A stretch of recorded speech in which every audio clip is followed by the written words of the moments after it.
Welcome to Holistic Kids Show. My name is Zane. And my name's Abdullah. We are the Holistic Kids here to educate and empower us kids from the inside out.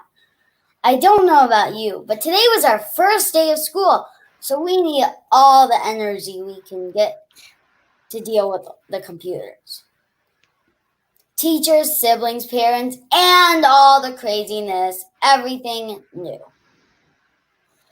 So, do you have energy like a rabbit or a turtle? And guess what? This next guest will help us get all the energy you want plus more. Yay! Okay. Now, today is our honor to talk to another medical doctor who specializes helping people and kids have lots of energy. Dr. Evan Hirsch, the energy expert. Dr. Evan Hirsch is the first best-selling author of Fix Your Fatigue, the four-step process to resolving fatigue, achieving abundant energy, and reclaiming your life. He is also one of the world's leading experts on finding the root causes of fatigue and resolving them naturally. He suffered with fatigue for 5 years before he achieved resolution during the Fix Your Fatigue program that he developed in his medical practice. He has helped thousands of people optimize their energy naturally and is on a mission to help 1 million more through his online programs and the training of providers. He works mainly with exhausted, health-conscious, everyday people who can't reach their potential because of fatigue and low energy. He has lectured nationally and internationally on topics in integrative and functional medicine and is a board certified in family medicine and integrative medicine. When he's not at the office, you can find him singing musicals, playing basketball, dancing hip hop, and spending time with his wife and daughter. We love to play basketball also. That's so exciting, Dr. Hirsch. Thank you so much for joining us. You guys, Zane, Abdullah, it's so great being here with you today. Thank you. Us too. Dr. Hirsch, what has you motivated to help us kids with energy? So, my story starts when actually when I was growing up, my sister had fatigue where she was like tired for like a year. And then just a couple of years ago, I got fatigue and my wife got fatigue. So I've had a lot of people in my life who have been really, really tired and they weren't able to do the things that they wanted to do in their life. They couldn't play. They couldn't run. I mean, I couldn't play basketball. Can you believe that? Can you believe not being able to play basketball because you're so tired? It was the worst. And so now I'm on a mission to help 1 million people resolve their fatigue so that they don't have to suffer anymore. What is fatigue anyway? So fatigue is a feeling of being tired. So if you're getting good sleep every night, you're sleeping 7 to 9 hours if you're an adult, or maybe a little bit more, maybe 10 hours, 11 hours, depending on how old you are as a kid, and you're still tired during the day, there's something wrong. Your body is sending you a message that you need to listen to it. And this, the body sends us messages when there are things that are wrong. And we call them symptoms, where something hurts or something's not quite right. Something's not working the way that it should. And so as humans, we just have to pay attention to these things and listen to them, and then we can do something about it. So fatigue is basically the body saying there's something wrong, you're too tired, and we need to do something about it.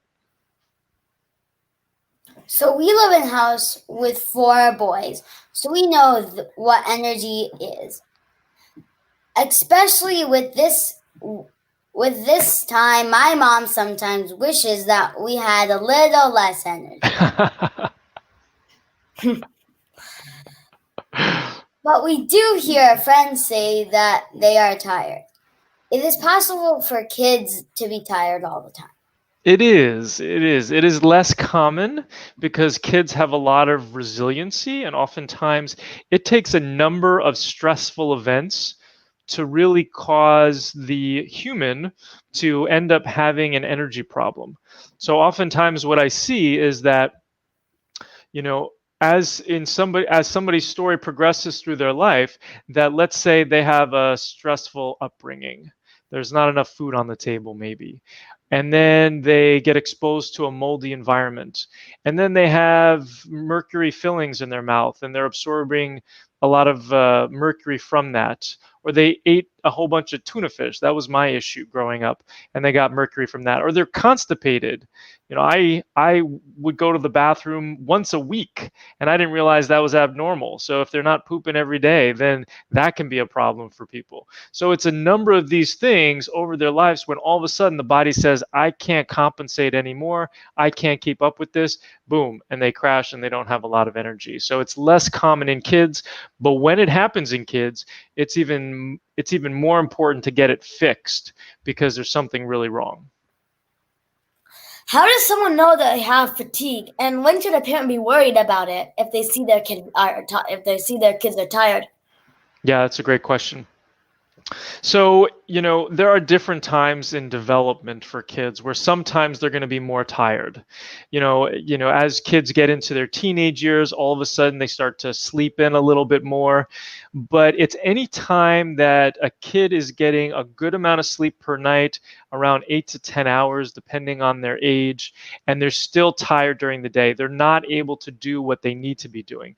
And sometimes this is an easy fix where they've got a food allergy that's slowing them down and you just have to remove the food, whether it's gluten or dairy or soy or corn, chocolate, some of these other things.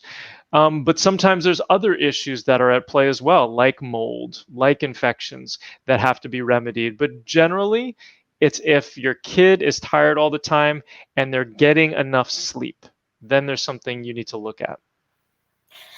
What other causes of the what other things cause fatigue? It's a great question. So I have found that there are 33 different causes of fatigue. We're not going to go into all those because that's a little bit much, but those can be divided into deficiencies. So things that are in the body or things that are not in the body that are supposed to be in the body, and toxicities. So things that are in the body that aren't supposed to be in the body. So for example, things that are not in the body that are supposed to be there are deficiencies in things like hormones. So there are certain glands in the body that produce hormones that travel to different parts of the body that support us in doing everything we're supposed to be doing, from energy to waking up to digesting our food. And so these are hormones like adrenal hormones, thyroid, sex hormones. There's things like nutrient deficiencies, like vitamins and minerals that sometimes need to be replaced. There's something called the mitochondria, which produces 70 to 80% of all the energy in our bodies. Then that, interestingly enough, actually comes from our bacterial ancestors. So once upon a time, there was a bacteria that got incorporated into human bodies, and now they help us by making energy. So super interesting. And they're in every single cell in the body except for red blood cells, interestingly enough. And then sometimes there are things just like kids need to get more sleep, or they need to eat the right food, or they need to drink more water, or they need to get more movement. They're sitting playing too many video games and they need to get out and they need to get running. So those are the deficiencies. And then the toxicities are things that they come into contact with in their lives, like heavy metals. And so these are basically toxic metals in our environment. Like there's 100,000 pounds of mercury that's dumped into our oceans every year. And then if you consume things that are coming out of the oceans like fish, any other kind of sea vegetable, or if you've got mercury fillings, those things can expose you to these what are called heavy metals, and those can become a problem. There's also like chemicals, so pesticides from non-organic food, or there's plastics that we come into contact with, herbicides, a bunch of other toxins that come from gasoline products. If you're driving a lot on the highway and you're inhaling a bunch of stuff in. So those are just some of those that we see. Other things include things like molds as well as infections. Those are kind of the big ones. Oh, wow. Yeah, Yeah. amazing. So that is a lot of things that can lead to being tired. Why is it so hard to treat fatigue? It's a great question. So, everybody that I see who has fatigue has multiple causes of fatigue. So, those 33 causes that I talked about, those are potential causes. And everybody has a combination of those causes. So, all the adults that I see have around 20 of those causes. The kids that I see have around 10 of those causes. So, oftentimes when you go to see the doctor's looking for one cause. Well, if you fix one of those causes and you still have another 9 causes to fix, the person's only going to feel maybe that much better. Right? You have to go in, you have to find all the causes that somebody has, and you have to fix them. Now, the other thing that makes it really challenging to treat is the fact that everybody has different causes. So, if Zane has causes 1, 3, 5, 7, 9, and Abdullah has causes 2, 4, 6, 8, and 10, there's obviously going to be very different treatments that are going to need to be taken in order to fix those causes. Does that make sense? Yeah. Now, wow, that must be really hard to treat. So that can be really confusing for a parent. But thankfully, you created a 4-step process. I did. Yes, I did. So this 4-step process that I created came out of helping 1,000 people resolving their fatigue through a lot of trial and error.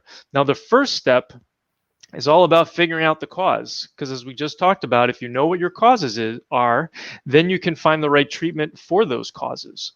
So then the second step is to fix the deficiencies, like we talked about.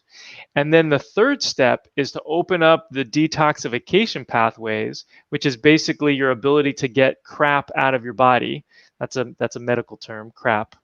Have you guys ever said that term before? No. Mom's never heard you say that term, right? No, I'm just kidding. So I know that. So crap is basically getting or the detox pathways are getting the bad stuff out of your body. Our bodies are constantly taking in nutrients and getting rid of waste products. So that's what the detoxification pathways are. That's step 3.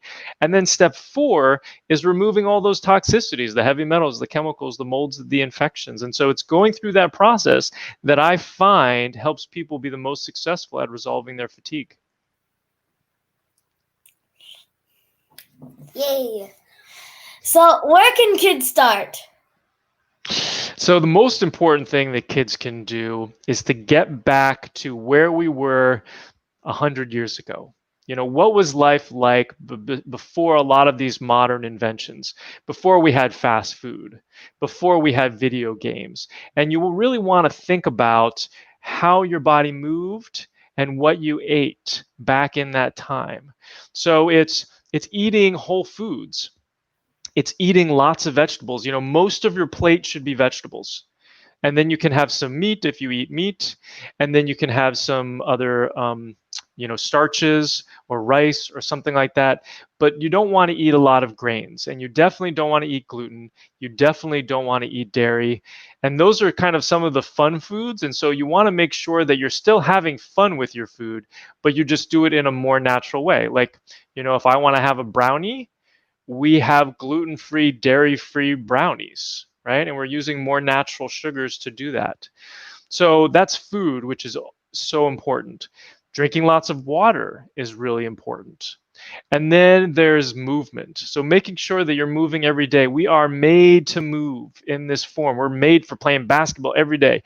So if I were to write a prescription for you, I would say play basketball every day for the rest of your life. And that will really help you. Wow, playing basketball every day for your life. It's pretty great, right? I know. We love that. Yeah. So what about sleep? Yeah, sleep is a really important one. I'm glad you brought that up. So, sleep is, I can't even tell you how important sleep is. But sleep is so important that if you're not sleeping well, then all the rest of the stuff that you're doing isn't going to really help. Okay. Now, sleep is important too, because by the time that you feel tired, most of the time you've missed what's called your window, which is basically this time where is the best time for you to go to sleep. So if you miss that window, sometimes you're like, you know what? I was tired a half an hour ago, but now I'm not tired anymore, and now I can't fall asleep. So that means that you missed your window. So you have to try to time your window the same time every night usually. And so for kids, depending on how old they are, it might be 8, 8:30, 9, generally around that time. And then you're getting, 10 hours of sleep or so that you're waking up at around 6 o'clock in the morning. But you really want to make sure that when you wake up, you're waking up on your own, you're getting enough sleep so that you can have a really amazing and fun day. So is this one of the best bedtime routines that work for kids? Yeah. So, yeah, what I recommend is that, everything that happens after dinner needs to be relaxing. So, yeah, it's fun to play with your brother, but really vigorous play is not the best idea. You want to do some more relaxing stuff. If you haven't had exercise during the day, then yes, you want to make sure you get some exercise out. But the goal is that after dinner, it's more about kind of moving through the evening where maybe you're reading, maybe you're having conversations with the family, maybe watching a little bit TV, not too much TV. But if you're watching something that it's not a horror film, it's not an R-rated movie, it's not a Marvel movie, it's not something that's really intense, because our bodies experience movies the same way as if it were in real life. So our body doesn't know the difference. We know the difference with our mind, that the Hulk isn't running at us and trying to beat us up, right? But our bodies don't know the difference. So our bodies are producing a lot of hormones that keep us awake and keep us energized and make us want to run. So oftentimes that can really mess with our sleep as well. So nice relaxing tea sometimes help, like some chamomile tea, relaxing music, but kind of all of those things that are moving you towards having an early bedtime so that you can wake up early and have more time during the day. Does a lot of stress lead to kids being tired? What can they do to lower their stress? That's a great question. Yeah, kids have a lot of stress these days. There's a lot of kids, especially who are on social media. Social media is one of the most stressful things that you can do. Social media and email and checking the news, these are very stressful things for humans in general, not just kids, but adults as well.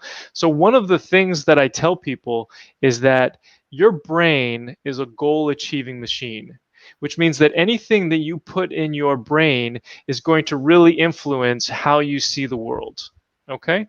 So it's really important that you only put good stuff in your brain. We talk about putting good stuff in your mouth, like for food. I know your mom talks a lot about that, right? Having really healthy food. We need to have healthy thoughts. As we get older, around 70 to 80% of all of our thoughts become negative. So it's really important that you start a mindset practice. I didn't even know I was going to talk about this, but this is a really important topic, that you start a mindset practice to really get your brain as strong as possible. Because with a strong brain, you can achieve anything that you want in your life. So, what is part of this that can really decrease stress? The first thing is having gratitude. So, being thankful for things. So, there's good research on every single day. If you say thank you for 3 things, and they can be the same 3 things every day, you can name your brothers, your parents, and you can say, these are the things that I'm thankful for. And that can really help improve how you look at the world and the success that you have in life. The second thing is envisioning. You know, Visioning what you want your day to look like, visioning what you want your life to look like is huge. Michael Jordan, LeBron James, all of these famous people, they all vision what they want their day to look like, what they want their season to look like, what they want their life to look like. So you basically picture yourself going through your day and having an amazing day. So that can really help decrease stress too. And then the last one, well, it's not the last thing you can do, but the last one I guess we'll talk about right now is about having empowering beliefs. So oftentimes we think that maybe we can't do things. And what's really important is that you catch yourself when you're thinking in that way, and that you start putting out there what you can do and you start flipping it on its head and thinking about how important it is to, let's say, for example, if you say, I can't do something, think to yourself, what can I do in this moment? Or think about all of the things that you can do. So those are just some tips that you can do about mindset that can be really helpful for stress. And then avoiding social media, avoiding interaction with negative people is another way. You just want to get those things out of your life and you'll feel a lot better. A lot of kids are on their phones and electronics. What do you say to kids that are on their phones all the time? Yeah, so unfortunately, it's not natural. Once again, anything that you want to spend your time doing things that are going to help you grow. Whether that's growing as a person, growing mentally, working out, growing physically, all of these things are really important. There's not enough hours in the day as it is. And so if you're going to be using a phone, you want to make sure, or video games or whatever, you want to make sure it's something that's going to help you grow. Okay. And so if it's a book that's teaching you something, that's great. Or even a book that's just for fun, that's great as well. Because oftentimes you're learning stories, you're learning morals, you're learning vocabulary. So you want to make sure that you're spending time with quality things. And this is going to be, it's so much harder for your generation than it ever was with mine, because we didn't have phones. I was 30 years old when the first iPhone came out.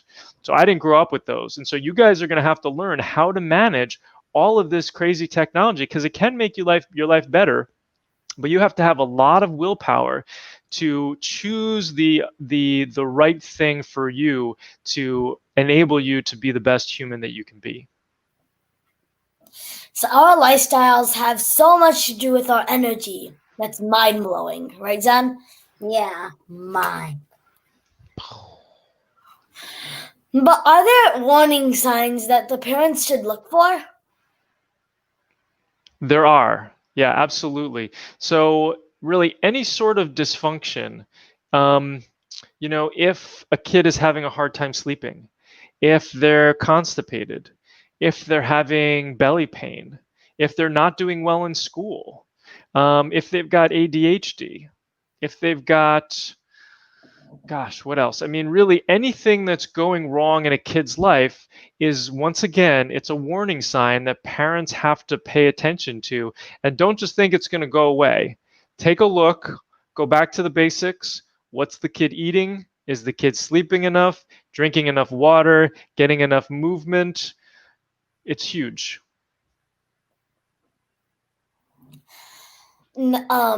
So too much energy is bad because you're the energy expert. And can kids have too much energy? That's a great question. I don't think that kids can have too much energy naturally. Now, if you've got too much energy because you're drinking monster drinks or energy drinks, that's very different, and those are very bad for you. So natural energy is wonderful because it's the energy is moving through your body, and it wants you to express yourself in things like being creative, whether it's drawing, or things like movement, whether it's dancing or playing basketball. So energy is a way of us expressing ourselves if we take that energy and we move it through us in a creative way. So artificial energy is bad. Yes, artificial energy is very bad. Okay, you have a course, right? Can you tell parents more about the course? Absolutely, yes. So I have a program that takes people through this 4-step process. And I offer free discovery calls for folks so that I can help them figure out why they are tired, whether it's the adult or the kid. Where is that challenge? Why are they tired? What have they missed? Because I tell you, time and time again, people come onto these calls and I'm able to provide them a lot of value so that they can figure that out. And then if they want to learn more about my programs or want to jump into one of them, we can have a conversation about what that looks like. But my goal on these calls really is to provide them a ton of value, and there is no pressure on these calls. It's just to provide value and to see if we're a good fit to work together. Wow, Dr. Hirsch. That was so empowering. Energizing. That was so energizing. Energizing. We learned so much. Where can we learn more about you and your amazing work? So you can go to my website at fixyourfatigue.com. That's FIXYOURFATIGUE.com. And I've got a lot of information on there, some videos you can watch, interviews that I've done. You can check out my blog and the articles that I've written. I've got a best-selling book that's on Amazon. So I'm on a mission to help 1 million people resolve their fatigue, and going to my website and learning more about what I do there is a great way to get started. So regular doctors are not used to dealing with fatigue. Everyone, make sure to follow Dr. Hirsch on social media. To recap Dr. Hirsch's key points, us kids can change the world inside and out. But first, we're gonna start with taking care of our bodies so we can have enough energy to do that. Being tired as kids, for the most part, is your body off balance.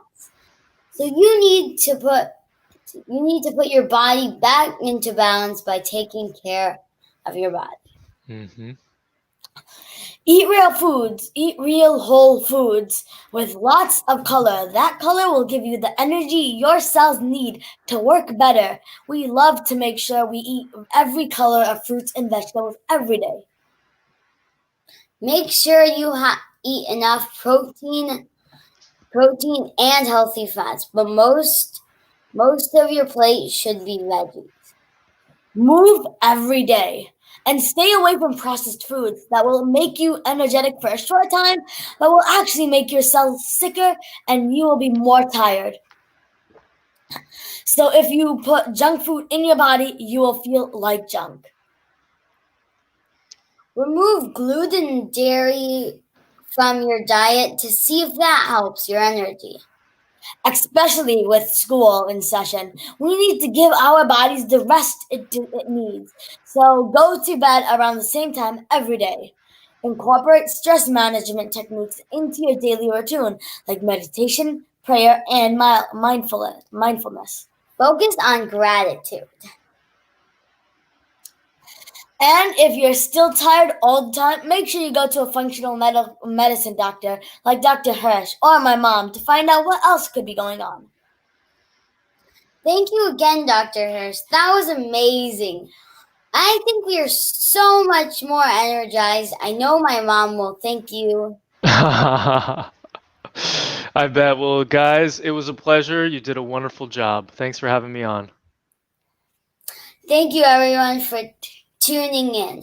Until next time, I'm Zain Ansari. And I'm Abdullah. Follow my family on social media, Holistic Mom and D, and look out for my mom's book, The Holistic RX, Your Guide to Healing Chronic Inflammation and Disease, and the amazing children's book we wrote together is out today, Adam's Healing Adventures. So check it out on Amazon. Yay! Join us next week for another episode of the Holistic Kids Show, where kids are empowering kids. We know, especially with school, it's overwhelming. But if we can do it, you can too. And the children's book will help you. We are here for you, and so is Dr. Hirsch. Thank you, everyone. Thank you, everyone.